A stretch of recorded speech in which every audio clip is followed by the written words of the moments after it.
Welcome to my YouTube channel. ಎಲ್ಲರೂ ಹೇಗಿದ್ದೀರಾ? ಎಲ್ಲರೂ ತುಂಬಾ ಚೆನ್ನಾಗಿದ್ದೀರಾ ಅಂತ ಅಂದ್ಕೊಂಡೆ ನೋಡಿ ಸ್ನೇಹಿತರೆ. ನಾವು ಕೂಡ ಸೂಪರ್ ಆಗಿದ್ದೀವಿ ನೋಡ್ರಿ. ನಾನಂತೂ ಇವತ್ತು ಸಖತ್ತಾಗಿರೋಂಥ ಒಂದು ಚಟ್ನಿ ರೆಸಿಪಿನ ತೊಗೊಂಡು ಬಂದಿದ್ದೀನಿ ಸ್ನೇಹಿತರೆ. ಅದು ಯಾವ ಚಟ್ನಿ ರೆಸಿಪಿ ಅಪ್ಪ ಅಂತಂದ್ರೆ ನುಗ್ಗೆ ಸೊಪ್ಪಿನ ಚಟ್ನಿ ರೀ. ತುಂಬ ಸಿಂಪಲಾಗಿ ಮಾಡ್ಕೋಬೋದು, ಬೇಗ ಮಾಡ್ಕೋಬೋದು ಮತ್ತು ಅಷ್ಟೇ ರುಚಿಕರವಾಗಿಯೂ ಇರುತ್ತೆ ಸ್ನೇಹಿತರೆ.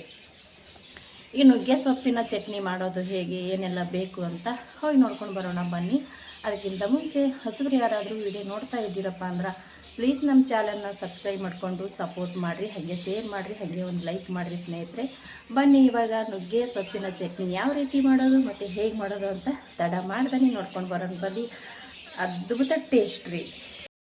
ನೋಡಿರಿ ಸ್ನೇಹಿತರೆ, ನುಗ್ಗೆ ಸೊಪ್ಪಿನ ಚಟ್ನಿ ಮಾಡೋದಕ್ಕೆ ನಾನಿಲ್ಲಿ ಒಂದು ಹಿಡಿಯಷ್ಟು ನುಗ್ಗೆ ಸೊಪ್ಪನ್ನ ತೊಗೊಂಡಿದ್ದೀನಿ, ಬಿಡಿಸಿಟ್ಕೊಂಡಿದ್ದೀನಿ ರೀ. ಆಲ್ರೆಡಿ ಇದನ್ನು ಕ್ಲೀನ್ ಮಾಡಿ ಇಟ್ಕೊಂಡಿದ್ದೀನಿ.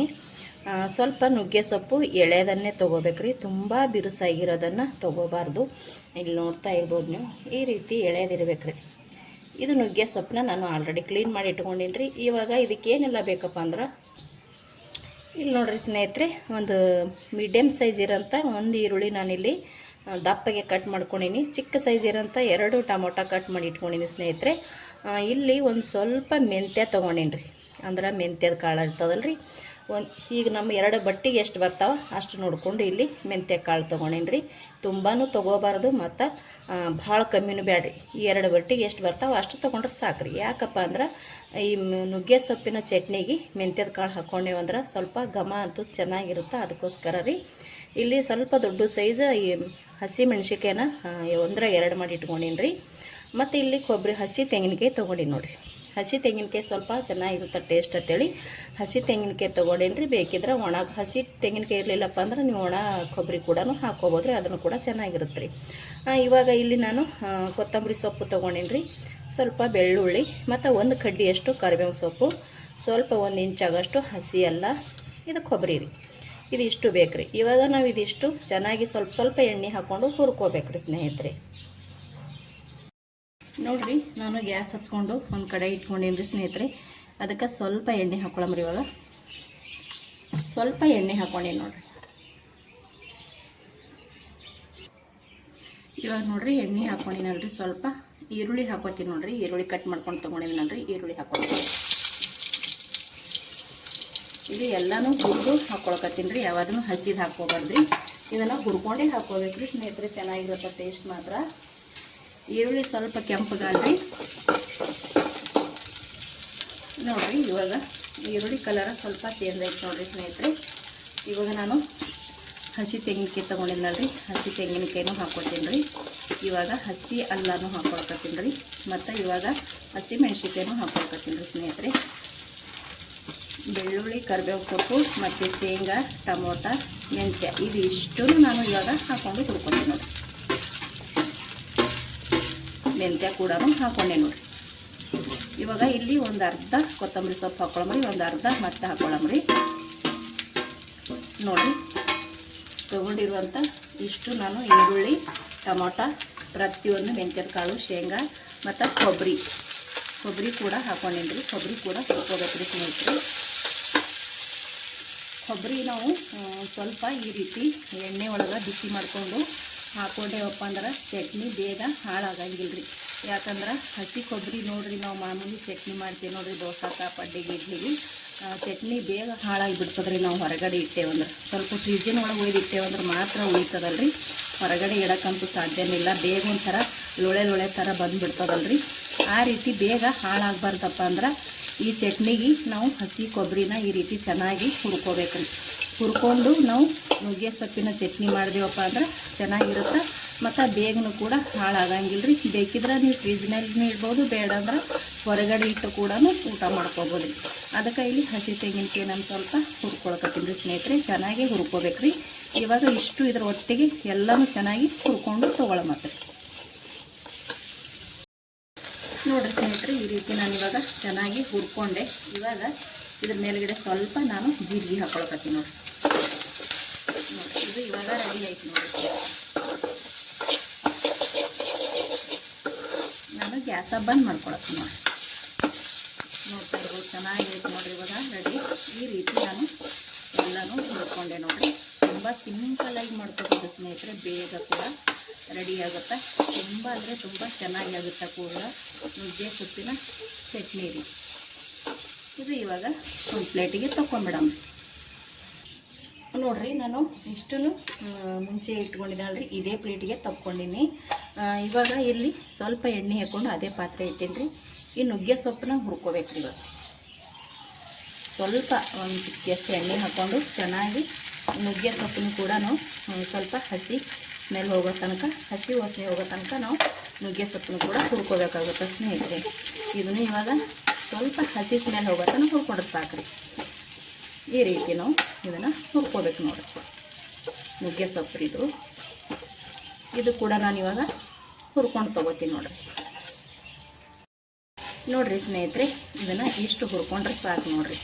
ಎಷ್ಟು ಕಾಣಿಸ್ತಿತ್ತು ನೋಡಿರಿ. ಇವಾಗ ಹುರಿಯನ್ನ ಎಷ್ಟು ಸ್ವಲ್ಪ ಆಯಿತು, ಮತ್ತು ಇದರಲ್ಲಿರೋಂಥ ಕಡ್ಡಿ ಕೂಡ ಸಪ್ರೇಟಾಗಿ ಹೋಯ್ತು ನೋಡಿರಿ ಹುರಿಯ ತಡಕ್ಕಿಲ್ಲದೆ. ಸ್ನೇಹಿತರೆ, ನಾವು ಇದನ್ನು ಹುರಿದು ಚಟ್ನಿ ಮಾಡಿದೆವಂದ್ರೆ, ಈ ನುಗ್ಗೆ ಸೊಪ್ಪನ್ನ ಹುರಿದು ಚಟ್ನಿ ಮಾಡಿದೆವಂದ್ರೆ ಇದೊಂಥರ ಡಿಫ್ರೆಂಟ್ ಟೇಸ್ಟ್ ಇರುತ್ತೆ ರೀ. ಮತ್ತು ನೀವು ಹುರಿಲಾರ್ದೆ ಕೂಡ ಚಟ್ನಿ ಮಾಡ್ಕೋರಿ, ಅದನ್ನು ಕೂಡ ಒಂದು ಸ್ವಲ್ಪ ಡಿಫ್ರೆಂಟಾಗಿ, ಎರಡಕ್ಕೂ ಸ್ವಲ್ಪ ವ್ಯತ್ಯಾಸ ಇರುತ್ತೆ ರೀ.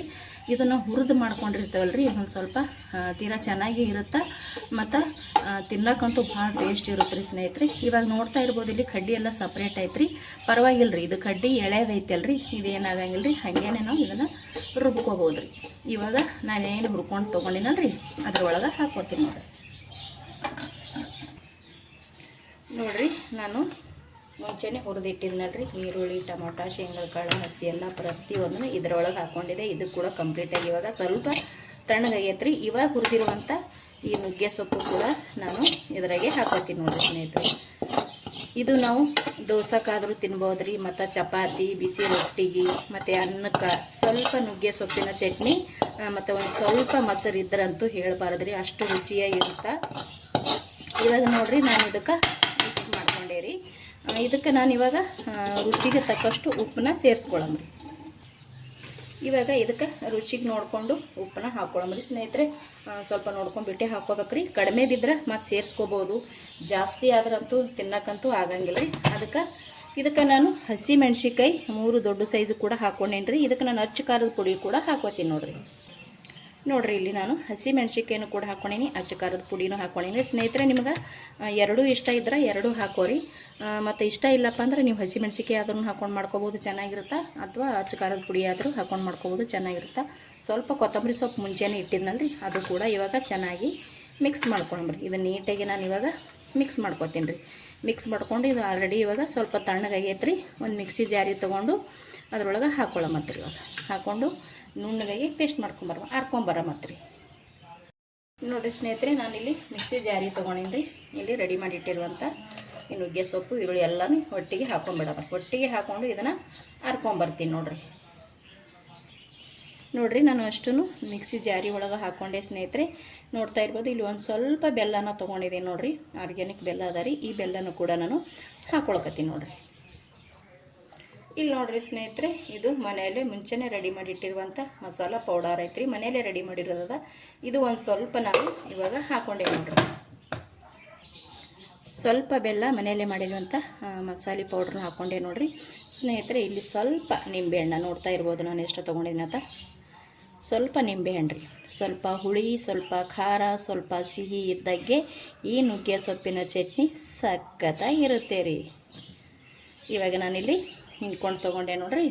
ಇವಾಗ ಇದನ್ನು ನುಣ್ಣಗೆ ರುಬ್ಕೊಂಡು ಬರ್ತೀನಿ ನೋಡಿರಿ ಸ್ನೇಹಿತರೆ. ಈ ನುಗ್ಗೆ ಸೊಪ್ಪನ್ನ ನಾನು ಈ ರೀತಿ ಹರ್ಕೊಂಡು ಬಂದೆ ನೋಡಿರಿ. ತುಂಬ ನೈಸ್ನೂ ಬ್ಯಾಡ್ರಿ ಮತ್ತು ತುಂಬ ತರಿನೂ ಬ್ಯಾಡ್ರಿ ಸ್ನೇಹಿತರೆ. ಈ ರೀತಿ ಇರಬೇಕು. ಇಲ್ಲಿ ಕಾಣಿಸ್ತಾ ಇದೆ ಅಂತ ಅಂದ್ಕೊಂಡು ನಾನು ನೋಡಿರಿ, ನುಗ್ಗೆ ಸೊಪ್ಪಿನ ಚಟ್ನಿ ಇವಾಗ ಸಖತ್ತಾಗಿ ರೆಡಿ ಐತ್ರಿ ಸ್ನೇಹಿತರೆ. ತುಂಬ ಅಂದರೆ ತುಂಬ ಘಮ ಬರಕತ್ತದ. ಇದಕ್ಕೆ ಒಂದು ಚಿಕ್ಕ ಒಗ್ಗರಣೆ ಐತ್ರಿ, ಚಿಕ್ಕ ಒಗ್ಗರಣೆ ಮಾಡ್ಕೊಂಡು ಬರೋಣ ಬನ್ನಿ ಸ್ನೇಹಿತರೆ. ನಾನು ಮುಂಚೆನೇ ಹುರಿದು ತೊಗೊಂಡಿದ್ದು ನೋಡಿರಿ, ಈರುಳ್ಳಿ ಮತ್ತು ನುಗ್ಗೆ ಸೊಪ್ಪಿನ ತಪ್ಪಲ ಅದು ಹುರಿದು ತೊಗೊಂಡಿದ್ದೆ. ಅದೇ ಪಾತ್ರೆನೇ ನಾನು ತಿರ್ಗಾ ಇವಾಗ ಗ್ಯಾಸಿನ ಮ್ಯಾಗ ಇಟ್ಟಿದ್ದೀನಿ ನೋಡ್ತಾ ಇರ್ಬೋದು. ಇವಾಗ ಅದಕ್ಕೆ ಸ್ವಲ್ಪ ಎಣ್ಣೆ ಹಾಕ್ಕೊಂಡೇನಿ ರೀ ಸ್ನೇಹಿತರೆ. ಎಣ್ಣೆ ಸ್ವಲ್ಪ ಬಿಸಿ ಆಲ್ರಿ. ಇವಾಗ ನೋಡಿರಿ ಸ್ನೇಹಿತರೆ, ಸ್ವಲ್ಪ ಎಣ್ಣೆ ಕಾಯ್ದೈತ್ರಿ. ಇಲ್ಲಿ ನಾನು ಒಂದು 5 ಮೆಣಸಿನ್ಕಾಯಿ ತೊಗೊಂಡಿನಿ ಅಂದ್ರೆ ಒಣ ಮೆಣಸಿನ್ಕಾಯಿ ತೊಗೊಂಡಿನಿ ರೀ. ಖಾರ ಕಡಿಮೆ ಅದ ರೀ, ಇದು ಖಾರ ಅಲ್ಲ. ಅದು ಎಣ್ಣೆ ಒಳಗೆ ಸ್ವಲ್ಪ ಫ್ರೈ ಆಯ್ತಂದ್ರೆ ಚಟ್ನಿ ಒಟ್ಟಿಗೆ ತಿನ್ನೋಕ್ಕೂ ಕೂಡ ಚೆನ್ನಾಗಿರುತ್ತೆ, ಟೇಸ್ಟು ಕೂಡ ಚೆನ್ನಾಗಿ ಬರುತ್ತೆ. ಮತ್ತು ಇನ್ನೊಂದು ಏನಪ್ಪ ಅಂದ್ರೆ ನೋಡೋಕ್ಕೂ ಕೂಡ ಚೆನ್ನಾಗಿ ಅನ್ನಿಸ್ತಲ್ಲ ರೀ. ಹಾಗಾಗಿ ನಾನಲ್ಲಿ ಒಂದು 5 ಮೆಣಸಿನ್ಕಾಯಿನ ಹಾಕ್ಕೊಂಡಿನಿ. ಒಂದ್ರಾಗ 2 ಮಾಡಿ ಹಾಕ್ಕೊಂಡಿನಿ, ಒಂದು ಫುಲ್ ಹಾಕ್ಕೊಂಡಿನಿ. ಇಲ್ಲಿ ತಿರ್ಗಾ ಕರಿಬೇವು ಸೊಪ್ಪು ತೊಗೊಂಡಿನಿ ರೀ. ಸ್ವಲ್ಪ ಜೀರಿಗೆ ಹಾಕ್ಕೊಳ್ಕತ್ತೀನಿ ನೋಡಿ, ಆಲ್ರೆಡಿ ಹಾಕ್ಕೊಂಡಿವಿ. ಇವಾಗಲೂ ಕೂಡ ಸ್ವಲ್ಪ ಹಾಕ್ಕೊಳ್ಕತ್ತೀನಿ. ಇಲ್ಲಿ ಸ್ವಲ್ಪ ಸಾಸಿವೆ ಹಾಕ್ಕೊಳ್ಕತ್ತೀನಿ ನೋಡಿರಿ ಸ್ನೇಹಿತರೆ. ಇದನ್ನು ಚೆನ್ನಾಗಿ ನಾವು ಈ ರೀತಿ ತಿರುವಂಬತ್ತೀರಿ. ಸ್ವಲ್ಪ ಇದು ಕರಿಬೇವು ಸೊಪ್ಪು ಅದು ಎಣ್ಣೆ ಒಳಗೆ ಫ್ರೈ ಆಗೋ ತನಕ ಇದನ್ನು ತಿರುವಂಬತ್ತೀರಿ ನೋಡಿರಿ ಸ್ನೇಹಿತರೆ. ಇವಾಗ ಕಲರು ಕೂಡ ಸ್ವಲ್ಪ ಚೇಂಜ್ ಆಯಿತು. ನಾವು ಮುಂಚೆನೇ ರುಬ್ಬಿಟ್ಟಿರುವಂಥ ಈ ನುಗ್ಗೆ ಸೊಪ್ಪಿನ ಹಾಕ್ಕೊಳ್ಳೋಂಬತ್ತೀರಿ. ಇದಿಷ್ಟನ್ನು ನಾನು ನೀಟಾಗಿ ಸವರಿ ಹಾಕೋತೀನಿ ನೋಡಿರಿ ಸ್ನೇಹಿತರೆ. ನಾನಿವಾಗ ನುಗ್ಗೆ ಸೊಪ್ಪನ್ನ ಕಂಪ್ಲೀಟಾಗಿ ಅರ್ದಿರೋದನ್ನು ಹಾಕ್ಕೊಂಡೆ. ಇವಾಗ ಇದನ್ನು ಸ್ವಲ್ಪ ಕಲಸಂಬ್ರಿ ಸ್ನೇಹಿತರೆ. ನೀವು ಇದೇ ಹಿಂಗೂ ಕೂಡ ಒಗ್ಗರಣೆ ಮಾಡ್ಕೋರಿ. ಹಿಂಗೆ ನಿಮಗೆ ಇಷ್ಟ ಇಲ್ಲಪ್ಪ ಅಂತಂದ್ರೆ ನೀವೇನು ಮಾಡಿರಿ, ನಾವು ಏನು ಅರ್ಧ ರುಬ್ಬಿ ತೊಗೋತೇವಲ್ಲ ರೀ, ಒಗ್ಗರಣೆ ಸಪ್ರೇಟ್ ಮಾಡಿ ನೀವು ಚಟ್ನಿ ಒಳಗೆ ಒಯ್ದು ಕೂಡ ಹಾಕೋಬೋದು. ಇಲ್ಲ ಇವಾಗ ನಾನು ಮಾಡ್ತಾ ಇದ್ದೀನಲ್ಲ ಈ ರೀತಿ ಕೂಡ ಮಾಡ್ಕೋಬೋದು ನೋಡಿರಿ. ಯಾವ ರೀತಿ ಮಾಡ್ಕೊಂಡ್ರೂ ಚೆನ್ನಾಗಿರುತ್ತೆ. ಇದು ಒಂದು ಸ್ವಲ್ಪ ಬಿಸಿ ಆದರೂ ಸಾಕ್ರಿ. ನಮಗೆ ಬಿಸಿ ಕೂಡ ಮಾಡ್ಕೊಲೇಬೇಕಂತೇನಿಲ್ಲ ರೀ, ಚೆನ್ನಾಗಿರುತ್ತೆ. ಹಂಗೂ ಕೂಡ ಸ್ವಲ್ಪ ನಾನಿಲ್ಲಿ ಬಿಸಿ ಮಾಡ್ತಾಯಿದ್ದೀನಿ. ಯಾಕಪ್ಪ ಅಂದ್ರೆ ನನಗಿಲ್ಲಿ ಒಂದು ಸ್ವಲ್ಪ ನೀರು ಸೇರ್ಸಲ್ಕೈತ್ರಿ. ನಾನು ಸ್ವಲ್ಪ ನೀರು ಸೇರಿಸ್ಕೋತೀನಿ ನೋಡಿರಿ. ನಾವು ನೀರು ಸೇರಿಸ್ಕೊಂಡೇವಪ್ಪ ಅಂದ್ರೆ ಒಂಚೂರು ನಾವು ಇದಕ್ಕೆ ಬಿಸಿ ಮಾಡ್ಕೊಲೇಬೇಕಾಗುತ್ತೆ ಸ್ನೇಹಿತರೆ. ನಾವು ನೀರು ಸೇರಿಸ್ಕೊಲಿಲ್ಲಪ್ಪ ಅಂತಂದ್ರೆ ನಾವು ಹಾಗೇನೆ ಒಗ್ಗರಣೆ ಮಾಡಿಕೊಂಡು ತೆಗಿಬೋದು ರೀ. ನಾವು ಇದಕ್ಕೆ ನೀರು ಹಾಕ್ಕೊಂಡೇವಂದ್ರೆ ಒಂಚೂರು ಬಿಸಿ ಮಾಡ್ಕೋಬೇಕು. ಹಾಗಾಗಿ ನಾನಿಲ್ಲಿ ಬಿಸಿ ಮಾಡ್ತಾಯಿದ್ದೀನಿ ರೀ. ಅದಕ್ಕೆ ನಾನು ಒಗ್ಗರಣೆ ಮಾಡಿ ಡೈರೆಕ್ಟ್ರ ಒಗ್ಗರಣೆ ಒಳಗೆ ಅರ್ದಿರುವಂಥ ನುಗ್ಗೆ ಸೊಪ್ಪನ್ನ ಹಾಕ್ಕೊಂಡಿನಿ. ನಿಮ್ಗೆ ತಿಳಿಬೇಡ ಈ ರೀತಿ ಬೇಡ ಅಂದ್ರೆ ನೀವು ಹರ್ಕೊಂಡು ತಂದಿರುವಂಥ ನುಗ್ಗೆ ಸೊಪ್ಪಿಗೆ ಡೈರೆಕ್ಟ್ರ ಒಗ್ಗರಣೆ ಮಾಡ್ಕೋಬೋದು ರೀ. ನಾನು ನೀರು ಸೇರಿಸೋದ್ರದಿಂದ ಇಲ್ಲಿ ಸ್ವಲ್ಪ ಬಿಸಿ ಮಾಡ್ಕೊಳಕತ್ತೀನಿ ರೀ. ನೀರು ಸೇರಿಸಲಿಲ್ಲಪ್ಪ ಅಂದ್ರೆ ಮಾಡ್ಕೊಳ್ಳೋದಿರಂಗಿಲ್ಲ ರೀ.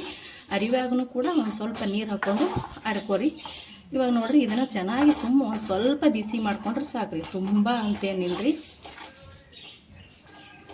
ಈ ನುಗ್ಗೆ ಸೊಪ್ಪಿನ ಚಟ್ನಿ ಅಂತೂ ಸ್ನೇಹಿತರೆ ತುಂಬಾ ಅದ್ಭುತವಾಗಿರುತ್ತೆ ಮತ್ತು ಟೇಸ್ಟು ಕೂಡ ಸಖತ್ತಾಗಿರುತ್ತೆ ಸ್ನೇಹಿತರೆ.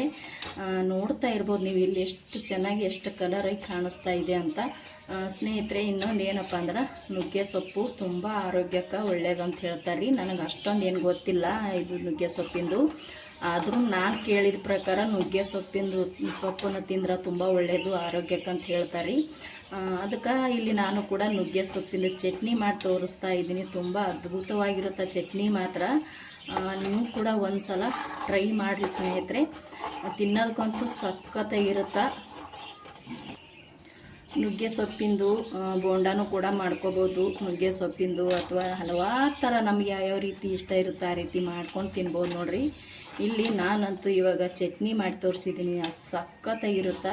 ನೀವು ಕೂಡ ಒಂದು ಸಲ ಟ್ರೈ ಮಾಡಿರಿ. ನಿಮ್ಮ ಮನೆಗೆ ಯಾರಾದರೂ ಬಂದ್ರಪ್ಪ ಅಂದ್ರೆ ಈ ರೀತಿ ನೀವು ಚಟ್ನಿ ಮಾಡಿಕೊಟ್ರೆ ತುಂಬ ಅಂದರೆ ತುಂಬ ಇಷ್ಟಪಟ್ಟು ತಿಂತಾರೆ. ಗೊತ್ತೇ ಆಗಂಗಿಲ್ಲ ಅವ್ರಿಗೆ ನುಗ್ಗೆ ಸೊಪ್ಪಿನ ಚಟ್ನಿ ಅಂತ. ನೀವಾಗಿ ಹೇಳಿದಾಗೆ ಅವ್ರಿಗೆ ಗೊತ್ತಾಗೋದು ನುಗ್ಗೆ ಸೊಪ್ಪಿನ ಚಟ್ನಿ ಅಂತ ಸ್ನೇಹಿತರೆ. ಇದು ಇಡ್ಲಿಗಾಗಿರ್ಬೋದು, ಪಡ್ಡ, ದೋಸೆ, ಪರೋಟ, ಪುರ್ಯ ಮತ್ತು ಚಪಾತಿ, ಬಿಸಿ ರೊಟ್ಟಿ, ಖಡಕ್ ರೊಟ್ಟಿ ಮತ್ತು ಸಖತ್ತಾಗಿಂತ ಬಿಸಿ ಬಿಸಿ ಅನ್ನ.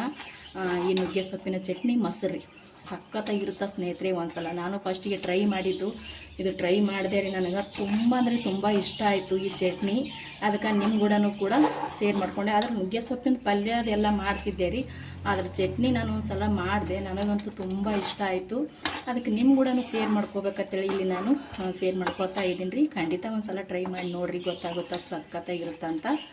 ನನಗೆ ಅನ್ನಕ್ಕಂತೂ ಭಾಳ ಚಂದ ಹತ್ತಿರ ಅನ್ನ. ಸ್ವಲ್ಪ ಮೊಸರು ಹಾಕ್ಕೊಂಡು ತಿಂತಾಯಿದ್ರೆ ಸಖತ್ತಾಗಿ ಟೇಸ್ಟ್ ಇರುತ್ತೆ ರೀ ಇದು ನೋಡಿರಿ. ಇವಾಗ ಆಲ್ರೆಡಿ ಇದನ್ನು ಕುದಿಯೋಕ್ಕಂತೂ ಸ್ಟಾರ್ಟ್ ಆಯ್ತು ನೋಡಿರಿ. ತುಂಬ ಕುದಿಸ್ಕೋಬೇಕತ್ತಿಲ್ಲ, ಸ್ವಲ್ಪ ಕುದಿಸ್ಕೊಂಡ್ರೆ ಸಾಕು ನೋಡಿರಿ. ನೀವು ದೋಸೆಗೆ ತಿನ್ಬೋದು, ಅಥವಾ ಇನ್ನೊಂದು ಏನಪ್ಪ ಅಂದ್ರೆ ಕೆಲ್ಸಕ್ಕೆ ಹೋಗೋರಿಗಂತೂ ಆಫೀಸ್ಗೆ ಹೋಗೋರಿಗಂತೂ ಟಿಫಿನ್ಗೆ ಹಾಕ್ಕೊಡ್ಬೋದು ನೋಡಿರಿ. ತುಂಬ ಚೆನ್ನಾಗಿರುತ್ತೆ ನೋಡಿರಿ. ಇದು ಸಾಕ್ರಿ ಸ್ನೇಹಿತರೆ. ನಾನು ಇವಾಗ ಬಂದ್ ಮಾಡ್ಕೋತೀನಿ ನೋಡಿರಿ. ಇದು ನಾವು ಹೊರಗಡೆ ಬೇಕಾದ್ರೆ ಇಟ್ಕೋಬೋದು, ಅಥವಾ ನಾವು ಫ್ರಿಜ್ಜಲ್ಲಿ ಇಟ್ಟಾದರೂ ಕೂಡ ತಿನ್ಬೋದು ನೋಡಿರಿ.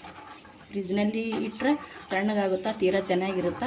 ನೀವು ಬೇಕಿದ್ರೆ ಸಪ್ರೇಟ್ ಹಿಂಗೇನೆ ಎತ್ತಿಟ್ಟು ಕೂಡ ತಿನ್ಬೋದು ರೀ. ಇದು ಹಾಳಾಗಂಗಿಲ್ಲ ರೀ ಇವಾಗ, ಯಾಕಂದ್ರೆ ನಾವು ಹಸಿ ಕೊಬ್ಬರಿ ಸ್ವಲ್ಪ ಹುರಿದು ತೊಗೊಂಡಿವಲ್ಲ ರೀ, ಹಾಗಾಗಿ ಇದು ಹಾಳಾಗಂಗಿಲ್ಲ ರೀ. ನಾವು ಹುರಿಲಾರ್ದೆ ಹಾಕ್ಕೊಂಡೇವಂದ್ರೆ ಒಂದು ಸ್ವಲ್ಪ ಹೊರಗಡೆ ಇಟ್ಟರೆ ಹಾಳಾಗೋ ಚಾನ್ಸ್ ಇರ್ತೈತೆ ರೀ. ಫ್ರಿಜ್ನಲ್ಲಿ ಇಟ್ಟರೆ ಏನು ಆಗಂಗಿಲ್ಲ ರೀ. ಆದರೆ ಇದು ಇವಾಗ ರೆಡಿ ಐತ್ರಿ. ನಾನು ಗ್ಯಾಸ ಬಂದ್ ಮಾಡ್ಕೊಂಡೆ ರೀ. ಇವಾಗ ಇದನ್ನು ಕೆಳಗೆ ತೊಗೊಳ ಮಾತ್ರ ನೋಡಿರಿ. ನಾನು ಇಲ್ಲೊಂದು ಚಿಕ್ಕ ಬೌಲ್ ತೊಗೊಂಡೇನಿ.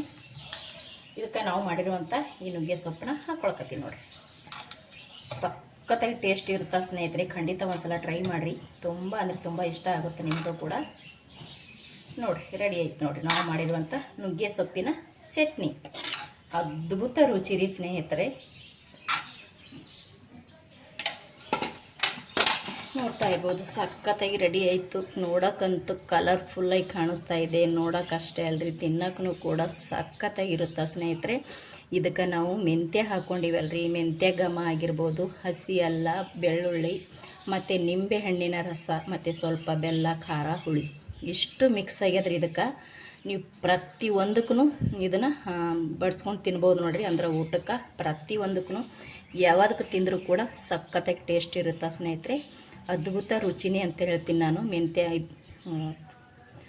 ಮೆಂತ್ಯ ಸೊಪ್ಪನ್ನು ಹಾಕತ್ತೀನಿ ನೋಡಿ. ನುಗ್ಗೆ ಸೊಪ್ಪಿನ ಪರೋಟ ಅದ್ಭುತ ಅಂದ್ರೆ ಅದ್ಭುತ ರುಚಿ ರೀ. ನೀವು ಕೂಡ ಒಂದು ಸಲ ಟ್ರೈ ಮಾಡಿರಿ ಸ್ನೇಹಿತರೆ. ಸಖತ್ತಾಗಿ ಕಾಣಿಸಕತ್ತ ನೋಡಿರಿ ನಾವು ಮಾಡಿರುವಂಥ ನುಗ್ಗೆ ಸೊಪ್ಪಿನ ಚಟ್ನಿ. ಸ್ನೇಹಿತರೆ ನಿಮಗೆ ಇಷ್ಟ ಆಗಿತ್ತಪ್ಪ ಅಂದ್ರೆ ಪ್ಲೀಸ್ ಒಂದು ಲೈಕ್ ಮಾಡಿರಿ, ಶೇರ್ ಮಾಡಿರಿ, ಹಾಗೆ ಕಮೆಂಟ್ ಮಾಡಿರಿ. ಹೊಸಬ್ರು ಯಾರಾದರೂ ವಿಡಿಯೋ ನೋಡ್ತಾ ಇದ್ದೀರಪ್ಪ ಅಂದ್ರೆ ಪ್ಲೀಸ್ ನಮ್ಮ ಚಾನಲ್ನ ಸಬ್ಸ್ಕ್ರೈಬ್ ಮಾಡಿಕೊಂಡು ಸಪೋರ್ಟ್ ಮಾಡಿರಿ, ಹಾಗೆ ಶೇರ್ ಮಾಡಿರಿ, ಒಂದು ಲೈಕ್ ಮಾಡಿರಿ. ಹ್ಯಾಂಗೆ ಬಂತಂತ ಖಂಡಿತ ಕಮೆಂಟ್ ಮಾಡಿರಿ. ಮತ್ತೆ ಒಂದು ಹೊಸ ರೆಸಿಪಿ ಒಂದಿಗೆ ಸಿಗ್ತೀನಿ ರೀ. ಅಲ್ಲಿ ತನಕ ಮತ್ತೊಮ್ಮೆ ಎಲ್ಲರಿಗೂ ನಮಸ್ಕಾರ ರೀ ಆ್ಯಂಡ್ ಥ್ಯಾಂಕ್ ಯು.